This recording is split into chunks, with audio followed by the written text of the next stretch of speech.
our comparison set today is different. We see the Kardashians, and now all of a sudden we want a freaking jet. And it's like, but is that really what's going to make us happy?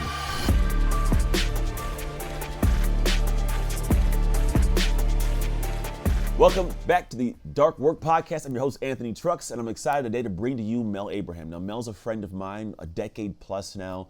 He's got a really cool life. You're going to love unpacking and hearing as we share. But here's the big thing. If you're in a position right now where you're finding yourself struggling with, say, money, or maybe you're struggling with relationship type situation, or what do you do with your life, you're going to hear some amazing examples of what he did to navigate this, to get to the point of really sharing his life through a great filter that we all battle. If you're having money problems, he says you don't have money problems, you have money symptoms, which are based on behavioral issues.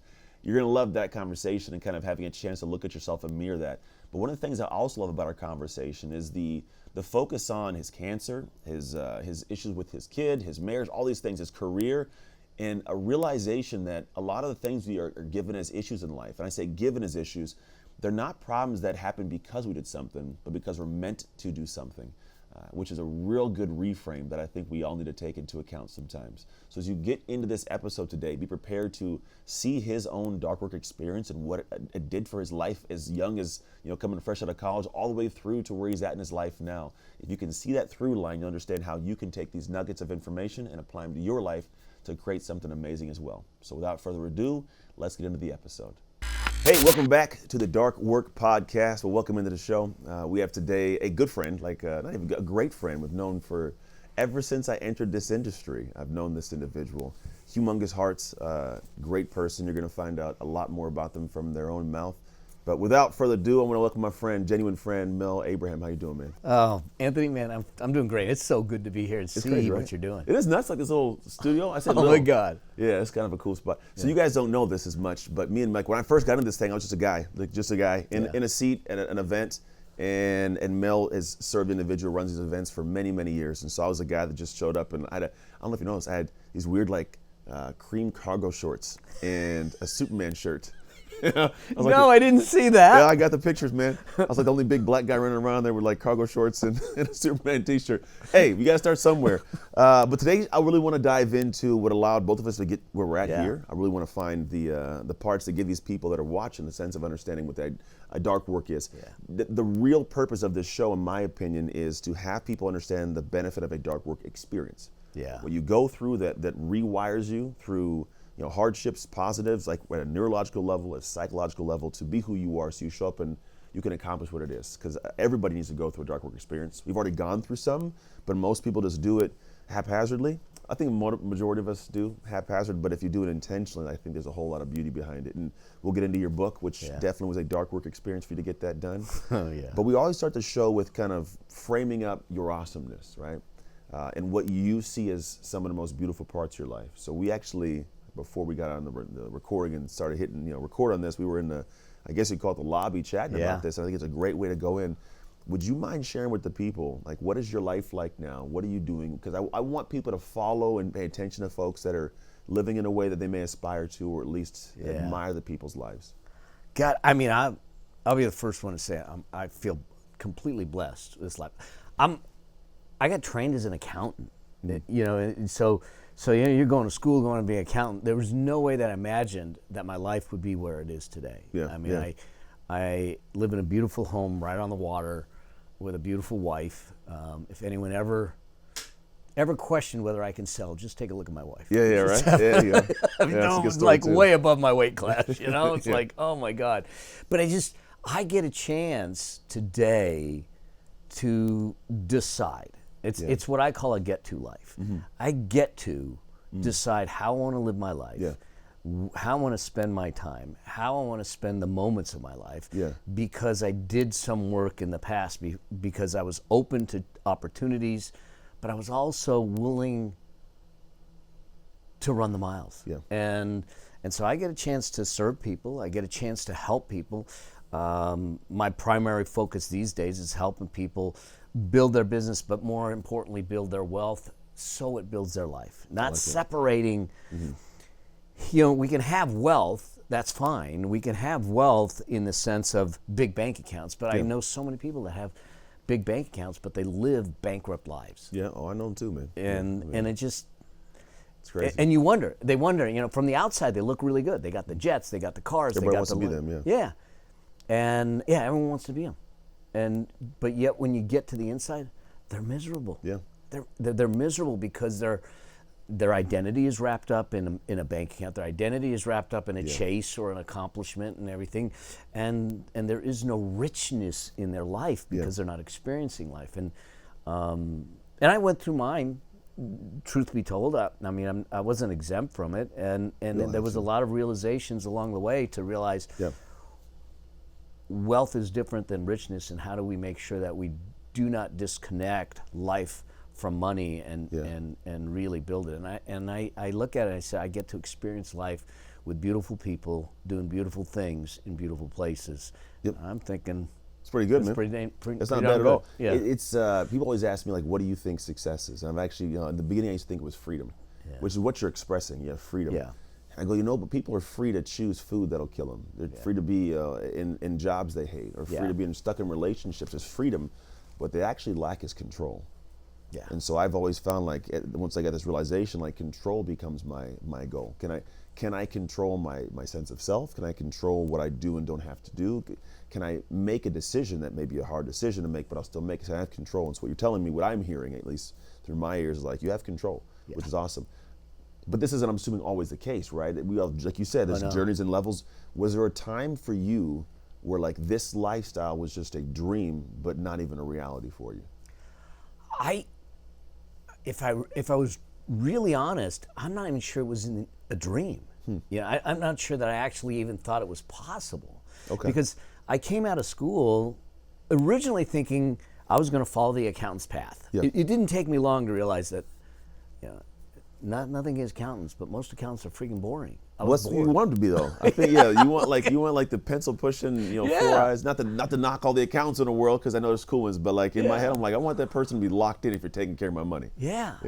But I thought I was just going to be this career guy, just work the hours, continue to work the hours, become a partner, and it was going to be the same thing every day, in and out. So I don't know that I had this dream of doing this. I always knew that I wanted to be successful, but I don't know, because you brought that up, I don't know that I took the time to say, well, what is success? Because what are you working for then? Like, what do people, because I'm sure a lot of people are doing stuff is just to check boxes, which is the thing to do. Why was the accountant direction the one you went then? Well, going into college, Mom wanted me to be a doctor. Yeah. All right. Okay. It didn't take me long to realize I don't like the sight of blood, so there's going to be a problem there. A little bit. And then someone said, go into business. I go, what? I don't, business. And they said, accounting's a good degree. So I literally chose it because people influenced me, not because it was a love, not because it was a reason, not because of anything, but they influenced me. And by the time I realized what it was as a profession, I go, I don't want to do this. And so at that point, what I had to look at, as I said, okay, but I have a skill set now. I have a knowledge base. How do I take that and do something that actually lights me up? But didn't you have, like, anybody that you were pushing against the grain? So if Mom wanted you to be a doctor, what was the conversation like with her going, I don't want to do that? Was it easy? Were there people that were against the direction of this new thing? If I had gone to become an art history major, there would have been a push against it. The fact that I was going into accounting, or if I was going into accounting, engineering, or medical, they were okay with it. Okay. Where there was pushback, though, if we go a few years later, when I finally said, I'm done with this profession, I feel like I'm being wasted here. It was a Friday night. I was working late again, downtown Los Angeles, looking at the skyline. It's 10 o'clock at night, and I look in at the partner that I'm working for, that I was doing a lot of work for, Tom, and here's this guy who is overweight, he's stressed out, he's accomplishing, he's achieving, he's doing, but I don't think he's happy. And I look at it myself, and I see my reflection in the window, and I go, that's my life. That's my vision. And I said, so being a somewhat spontaneous, I literally walked into his office and I said, hey, Tom, I need to talk to you. And he said, what? And I said, I'm quitting. Like I had no plans. No I had consultation nothing. Anybody, huh? Just rocking. I just said change I'm it all quitting. up. He says when? I said now. I said that's why I'm here now. Oh, wow. And so like that's when I got the pushback from my parents and everyone going, hey, what do you mean you're quit? What do you mean? And like, I didn't know what I was going to do. I just knew that I wasn't happy. I knew that if I stayed there, because there was a threshold I was going to pass. I was on the verge to become a manager, and once you get past that, you start pricing yourself out of the market, and now I'm locked in. Mm-hmm. So I had to get out. I didn't know what I was going to do. So what'd you do? 2 weeks later, I was in Japan. I cashed out. Oh, this is where you learn all like this, the skill sets. You guys don't know, but Mel's a dangerous human. He carries around this little stick. I don't know if he has it here with him now. No. That if you find him with this thing, he will shut your body down by like tapping your pinky toe. It's crazy. No, I'm not even joking about this, by the way. Legitimately. So you're in Japan 2 weeks later. 2 weeks. I cashed out my 401k, which I like. Oh man. It's completely against what I would recommend today. I Yeah. cashed out my 401k because I said I'm going to Japan. I'm in this small town 2 hours north of Tokyo, training twice a day in this small little dojo under a master who is 17th generation samurai bloodline. Okay. I mean, and trying to find myself, trying to figure out. How did you find Japan though? Like, Well, where did Japan come in? You could so in Mexico too, right? Yeah, Like, how did you get to Japan? Because I had started in the martial arts, Okay. and my instructor had lived in Japan for 8 years training under him, and so I said, I want to go train under Soke. Mm-hmm. And he goes, all right, I'll set it up. Yeah. And so I just cashed everything out, and everyone's like, well, what are you gonna do when you get back? I said, I don't know. I'll figure it out when I get back. I don't know when you come back. I said, I don't know, when the money runs out. Yeah. It's like, That's a different way. That's fearful for people. But it's funny. It's like that's kind of how it is. That's what I did. Yeah. Like I was like I had a gym. I was like I found this new speaking word. Like I'm gonna go do that. They're like, how you gonna do that? I was like, I don't know. They're like, how you gonna make money? I'm gonna figure it out. But there's a diving in. I'm not recommending that everybody does this, but there's something to just jumping and going and trusting it. You know, I didn't have kids at the time. Okay. I didn't have all the responsibilities. I wasn't in a relationship. I didn't have all of that. So there's a difference, because I hear a lot of time people say, well, just burn the boats. You're committed. I go, well, but there's a difference between being committed and being reckless.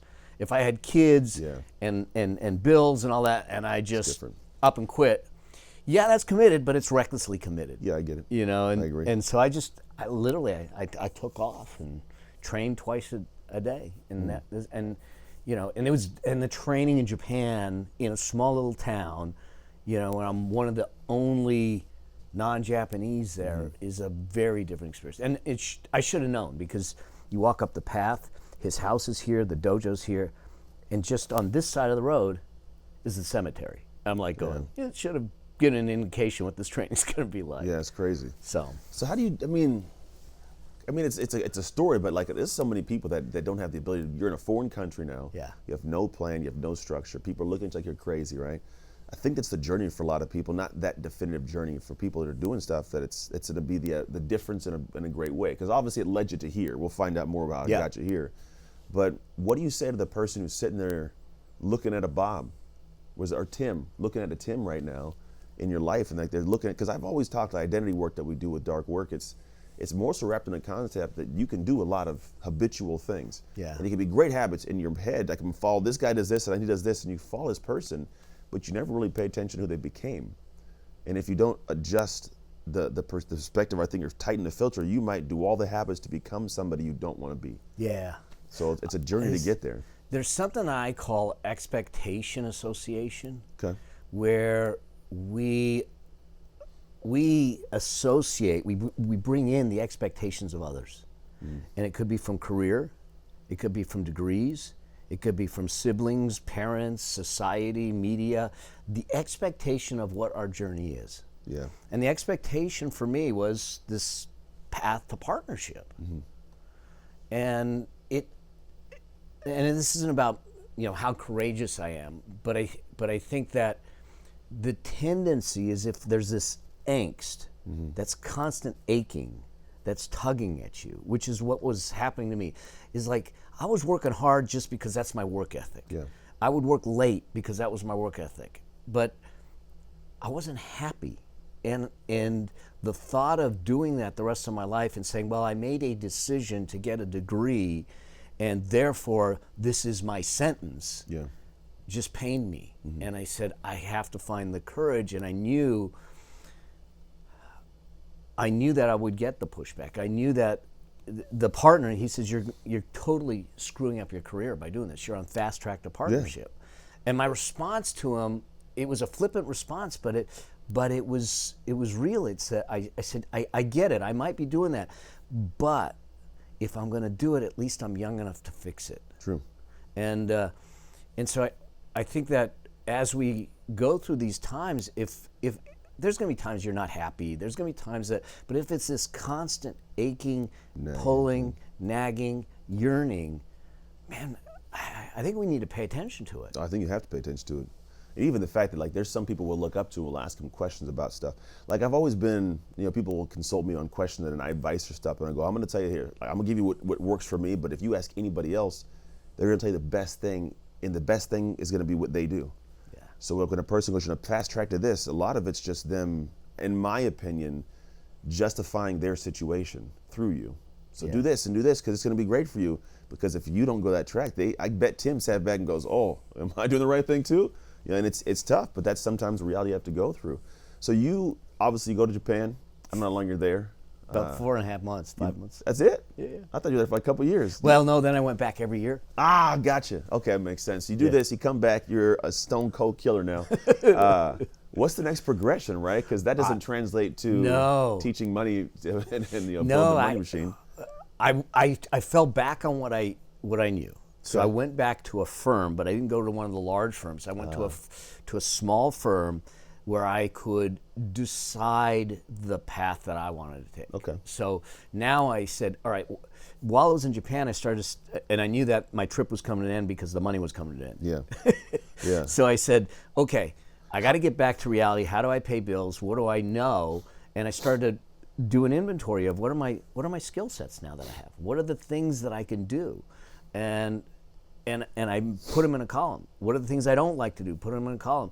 And then I tried to connect the skill sets that I had to the things that I could do for other people, because I knew that's how you get paid. If I could fix other people's problems, help other people with my skill sets that I enjoy doing, then it's a good match. And that was the start of it. That makes so you went away 4 or 5 months. That's genuinely a dark work experience, what I call it. You went away.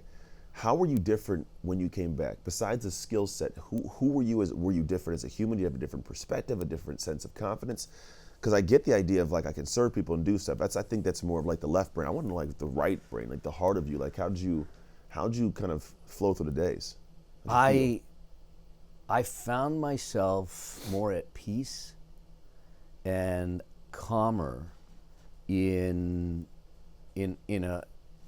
flowing into having this, I don't know, a quiet confidence about I got this. Whatever it is, I have it. Whatever comes my way, I can Dominator's identity, my man. Is that what it is? So it is. It's literally to dominate means to govern and control. Yeah. So do I have the confidence and the sense of self to govern and control myself, even in heightened situations? That's I'm loving that. That's beautiful. And when I went there, I didn't have that. Yeah. And it obviously, I think that a lot of it had to do with the training that I went through. What was that like? Huh? What was that like? I was training 4 hours a day, 2 hours in the morning, 2 hours in the evening. Yeah. And it's this, and we did, it was very hard. I mean, like an example, I had a phobic response when someone would try to choke me. Okay?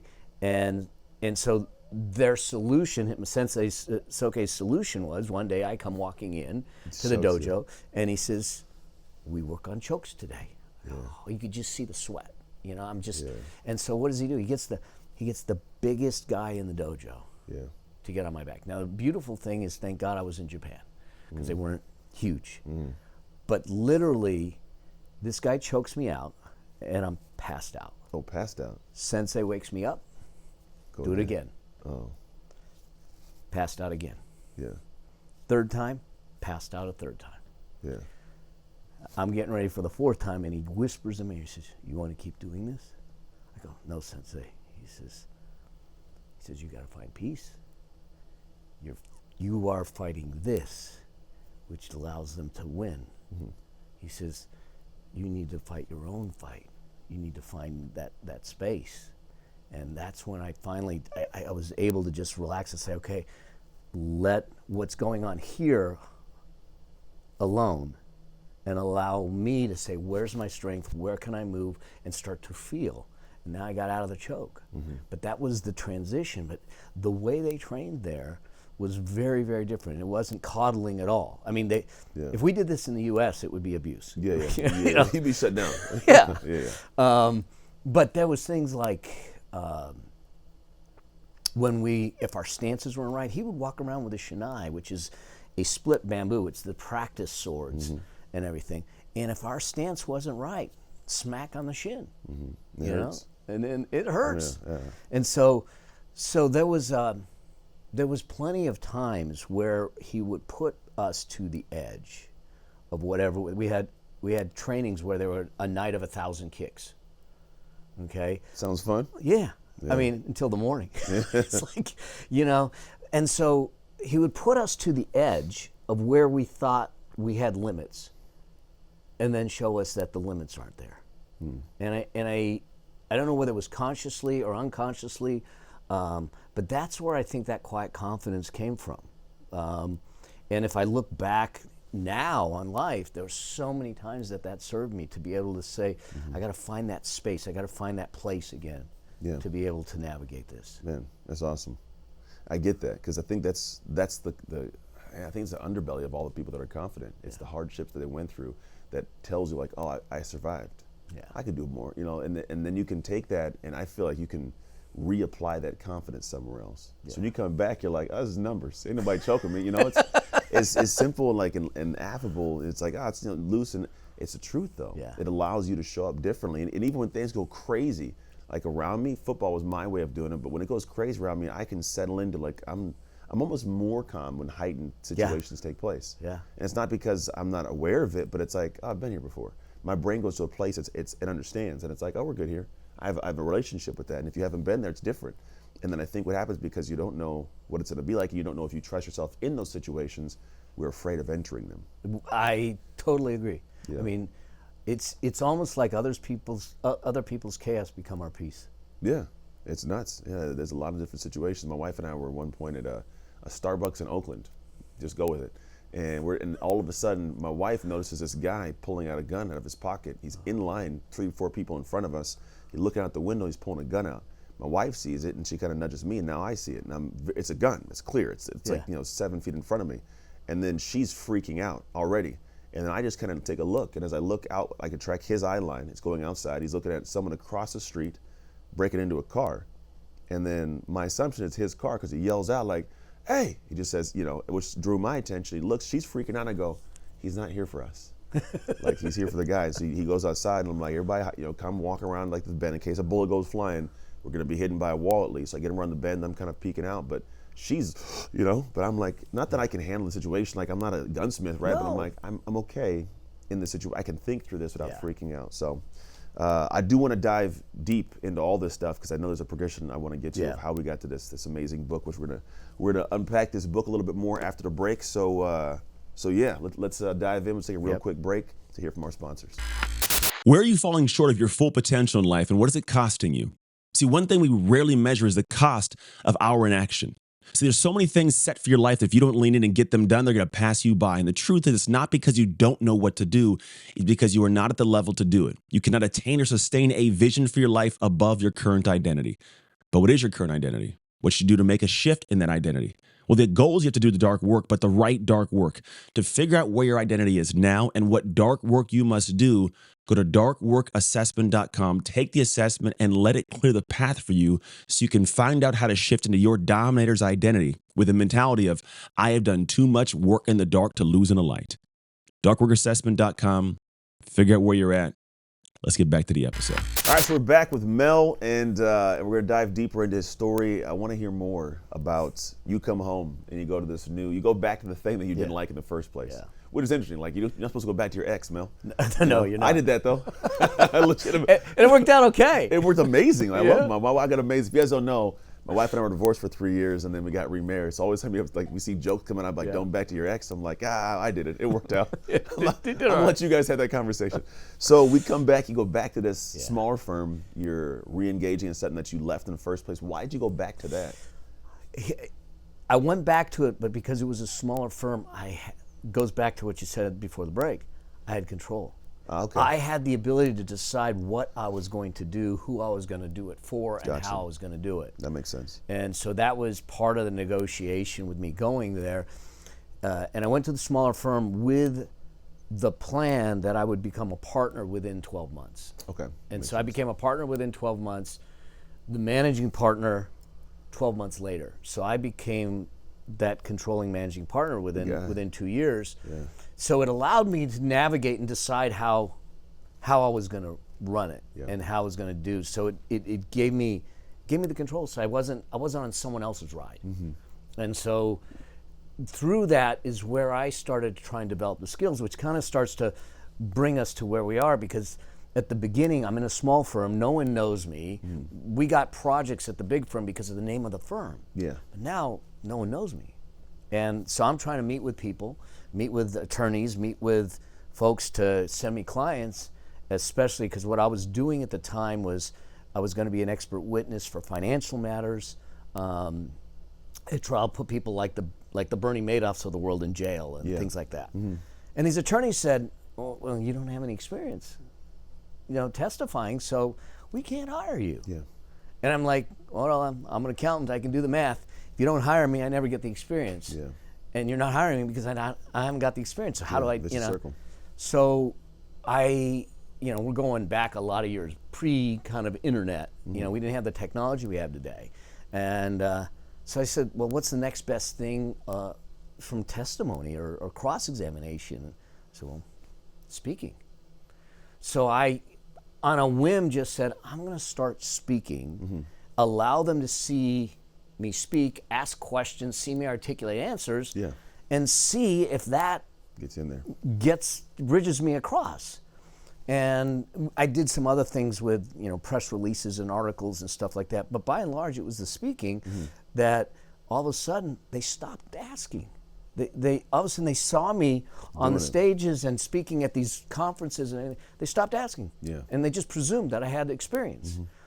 I still didn't have the experience, but they hired me. Yeah, nothing wrong with that. Yeah. And but what happened with that is that's dark work, man. It was and then just someone said to me one time, "Did you know you get paid to speak?"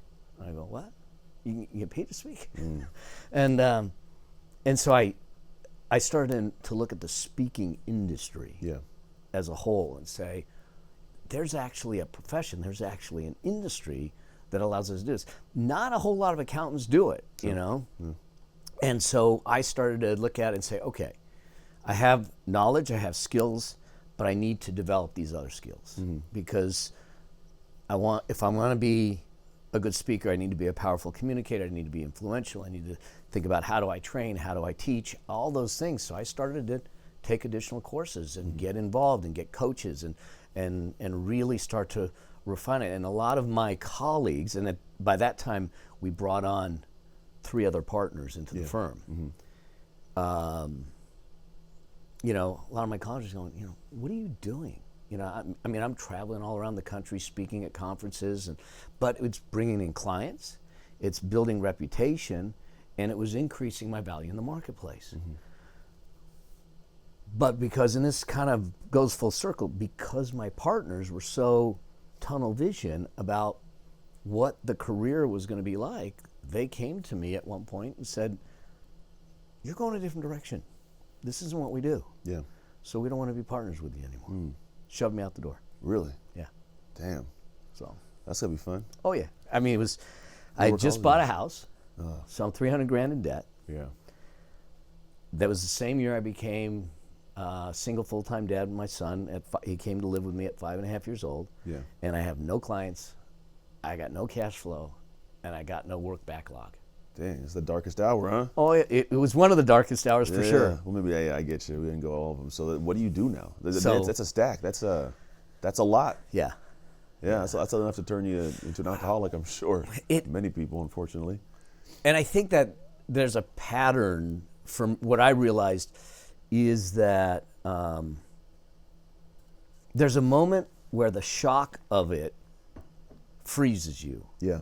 And you're going, I can't believe this is happening. Can't believe this is happening. But then once we get past that, there's another moment that the only word I can come up with for it is acceptance. Okay. That once I accepted the fact, instead of me pushing back saying, no, we can be partners, we can stay in this marriage, we can repair the marriage, and instead of me pushing back, once I was willing to accept it, then I felt like I was empowered to find the solution. Yeah. And so at that point, I got on a treadmill basically and said, all right, I'm going to do what I did at the firm, but now I'm going to do it for me. Mm-hmm. And I was fortunate in the sense that one of the big catalysts that triggered this was I got asked to go speak in Arkansas. I'm a California kid going to Arkansas to speak to 350 attorneys, and they looked at me and said, we're never going to get work from Arkansas. You're taking time away from the firm. Mm-hmm. And I said, I'm going to speak in Arkansas. Yeah, still going to go do it. Yeah. So before, when I get back, I'm stepping off the plane back in LA, I get a voicemail from an attorney that was in the audience and said, when can you come back to Arkansas? I have a project that I want to talk to you about. Mm-hmm. Flew me back out there. Landed a $25,000 project. Yeah. Because of that one speech. There you go. That was the thing that carried me, and I said, all right, there it is. That's why we broke up, and this is kind of the grease that would get me going, but now I had to parlay it. Something else. I get goosebumps, man. Literally, can you see him? Because in my head, I'm going like, this is it. This is the thing people don't realize. It's like I've always said that there's like a moment we get to of like the deepest, saddest emotion, and all we really want to do is just curl into a ball in the corner. It's the last thing you want to do is take a bold action. Emotionally, you don't feel like moving. It's like, I want to go outside. But it's in that moment you got to do the most bold thing. Yeah. Like, so you did that against even the way your body probably felt. And people telling you, don't go do that. It's not going to work out, Mel. But that becomes a pathway to something different. I did work in Arkansas for 15 years. Really? For some of the wealthiest families there. Wow. And it became probably one of the biggest. So, and I talk about inflection points. Yeah. You don't know which moment's going to matter. So you need to give each moment the reverence it deserves. That makes sense. And so yeah, then I think I'm doing good. Yeah. Doing good. Here comes the next boulder from the hands of a 6-year-old boy. Oh yeah. I got money's coming in, and all of a sudden he comes running in, my son, saying, Daddy, I drew a picture of you. Mm-hmm. Here I am in front of 2 computer screens with a phone in each ear. Mm-hmm. And I go, oof, I'm screwing up. And you went through it with your kids, it's like the greatest gift that we were given is to be dads, to be parents, and I was screwing it up. And I in myself said, I have to find the solution. And this is what kind of gave birth to where I am at the hands of a 6-year-old, to sit back and say, I have to do business. I have to do money differently. I have to be able to choose, to be able to put my time where it really belongs, and that's creating a rich life for my son. I love it, yeah. And that's what gave birth to the concept of a money machine. I didn't know how to build it then, but that's what started the journey. Yeah. And so that was at the hands of a 6-year-old. I remember this whole conversation, the picture, because it is when you have this feeling of like you're not present with your kids, it's heavy. Because I think our conversation in our own head is like, I'm doing it for my family. And I was at a point doing it for my family until I lost my family, because on my schedule there was no family time. No. It was just work, and then like they're at home and I'm making some money, and then at the end of the day, like it's like there's nothing there. I think one of the reasons why I'm very sweet at conversation earlier, like I'm settled in who I am, is because I lost it once. Yeah. And I know what it means to not have that, to be doing some things and running fast and building some, and then like you said, you're bankrupt. You may have a lot of money, but you're not actually building something at home. So how does somebody do that? Because I'm looking at this book knowing, because we have a conversation about what's in here, how it builds. Because this book about building your money machine, right, which you guys should be able to get when this comes out. It's not about making money just to be able to have yachts and and have Gucci belts. Like it's more.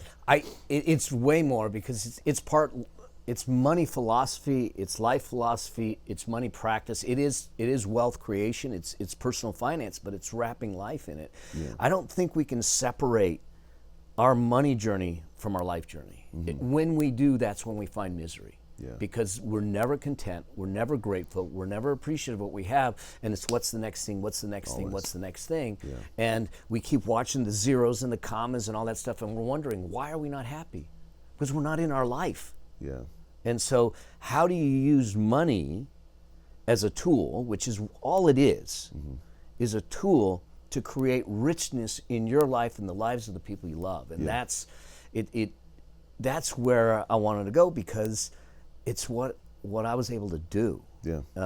Is that I truly believe I live a rich life. Now, I live a wealthy life. I mean, I've made plenty of mistakes and lost a lot of money, but I don't have private jets. I don't have all that, but it's really rich with the people, the friends, the love, and the experiences. Yeah, the time, the health, it's all there. Which it takes a lot of dark work to build these things, right? Because just because you want this, like we were talking earlier, like it's not about having the book. It's not about somebody buying it because they get what I call shelf esteem. Yeah. They get it, put it on a shelf, right? It's about doing something with this stuff. Well, and it is doing something. And this, when it comes to money especially, and this hits people hard when I say it, because I'll say no one has a money issue. No one has money problems. They have money symptoms. They're symptoms of decisions, habits, and behaviors of the past. And if we want a different situation, we have to change the behaviors. Yeah. And this comes to that dedication and the dark work and all of that stuff. If we are living solely for today and not taking care of tomorrow at all, because I'm just going to live today in the present time, we're forsaking what we want most for what we want now.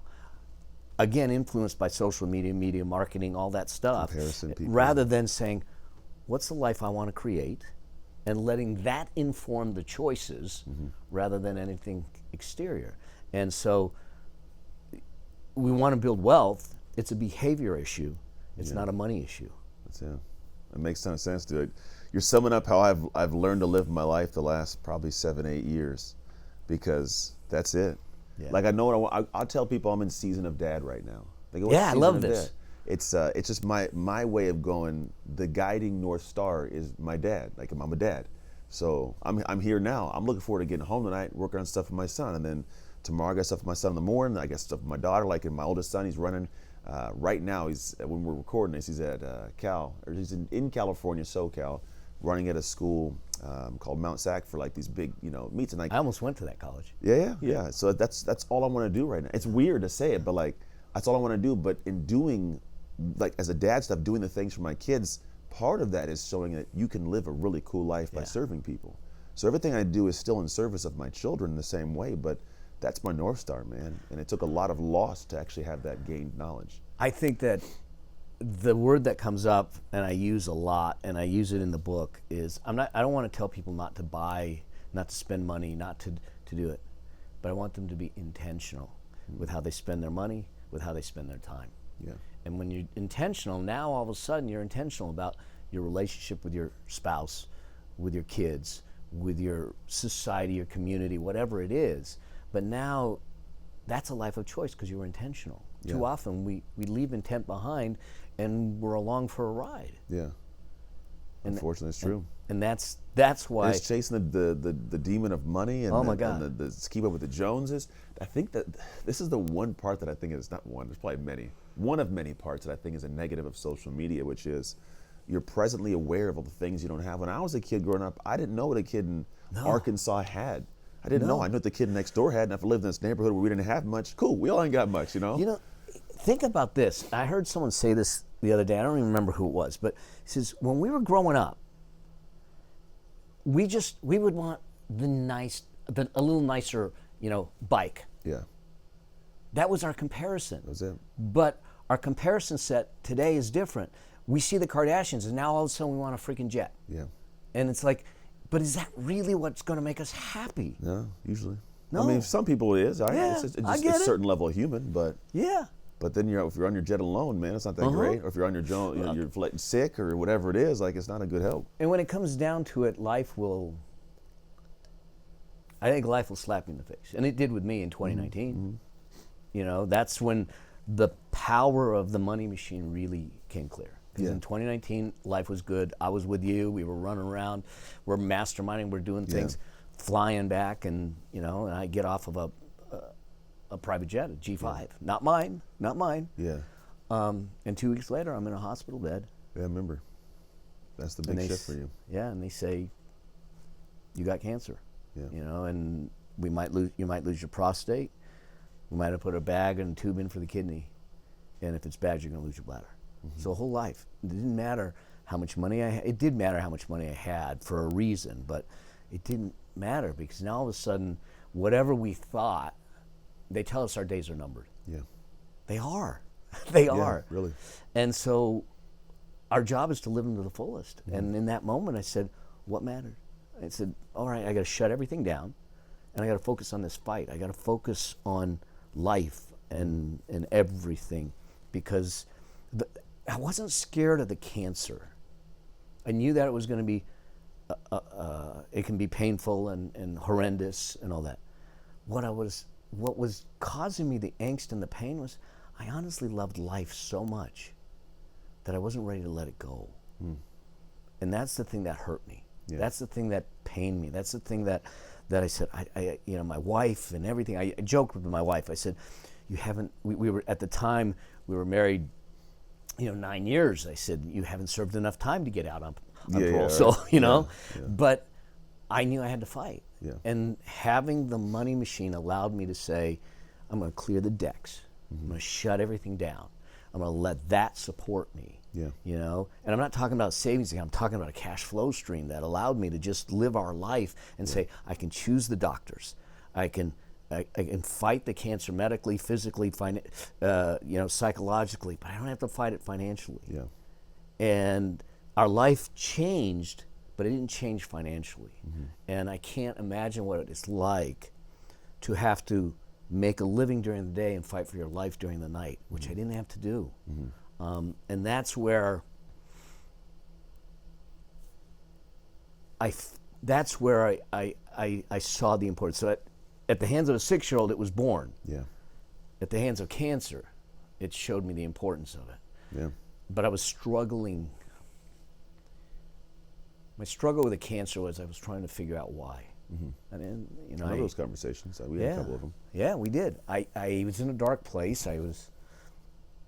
I ate well, other than a sweet tooth. I didn't smoke. I didn't drink. No one in my family had cancer. I had no. So what I was doing, I was looking in the past. I said, who did I wrong? What did I do wrong? Who? There was got to be something or someone to blame. And I remember walking on the beach and having a conversation with a friend, and he said, you keep looking in the past to try and find the reason. And I said, yeah. He says, what if the cancer wasn't because of something you did, but something you were meant to do? Then what? What's the message? That's what gave birth to the book and this whole new season of my life, is to start to look at it and say, what if our why for what we do things isn't actually behind us, but it's in front of us? Because then I get a chance to define it. Yeah. And that's really how I was able to sit back and heal from the cancer and say, that cancer was actually a positive in my life. Yeah.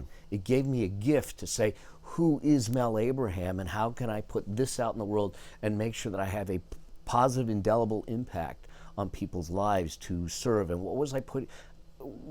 We're all here, I think, with a unique gift, and our job isn't to take the gift to the grave. Our job is to give the gift to the world, and I think that this was the message for me, to give the gift to the world. I get it. I agree with it too. I think at one point we had a conversation like, hey, I got this idea of this thing. I go, dude, do that. Like, it makes a ton of sense as you do it. But I love it. I love this concept because for me, I'm always looking at this and people, paying attention to hear and extract what are those experiences we go through that wire us and pretty much make us who we are, right? Because it's just a sense of you go through this and it makes you who you are. And sometimes what I'm hearing is it helps you become more of who you're meant to be, which is really, I think, why we do have to lean in. But if you don't lean into what you did, in the places where it's scary, in the ways that it's difficult, I mean, to be honest, you could have given up, but you're like, no, I got to, and so you fought. Now you're living a great life, giving this back to the world, and it's something awesome, man. I don't know if it would have changed the outcome, but I remember I just read an article about Patrick Swayze's widow. Yeah. And the day he got diagnosed with his cancer, he evidently turned to her and looked at her and said, "I'm a dead man."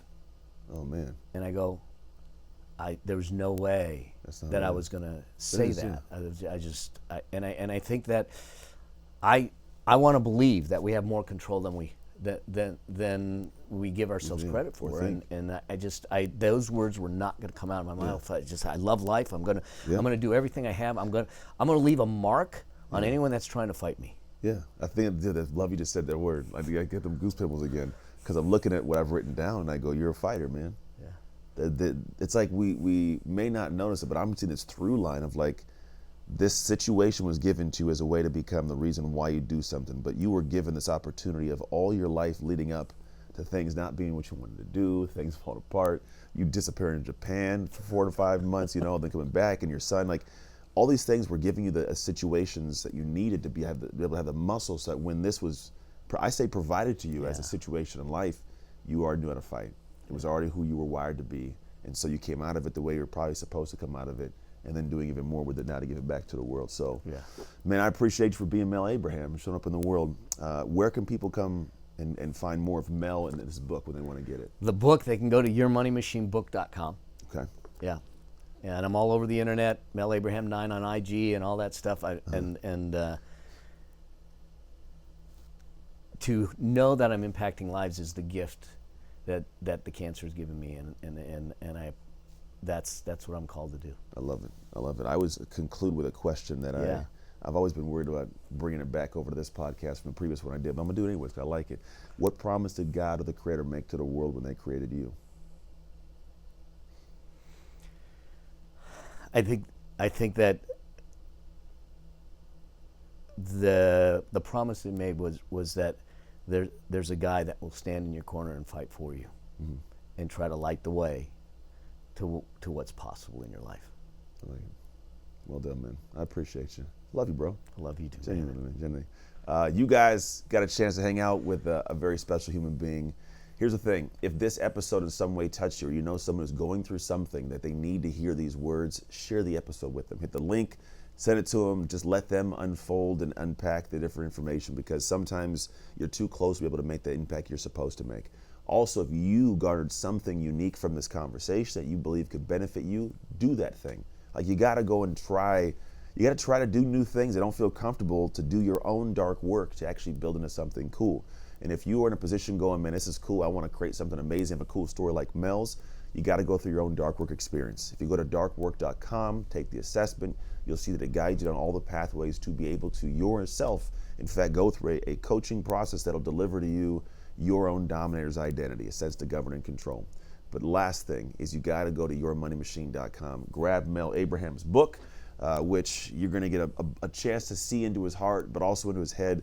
And he's got some cool stories he told me, but you'll find out more when you go grab this, about the workbook that goes along with it, so you can actually apply this stuff and not just have it be what I call shelf esteem. Information on the shelf of your mind that doesn't get put anywhere, but you feel good because you bought it, but now you actually can feel good in your life because you're living it. So that's it. Man, go out into the world, do something cool, but always focus on working in the dark so you can shine in the light. It's Anthony Trucks and Mel Abraham. Signing off.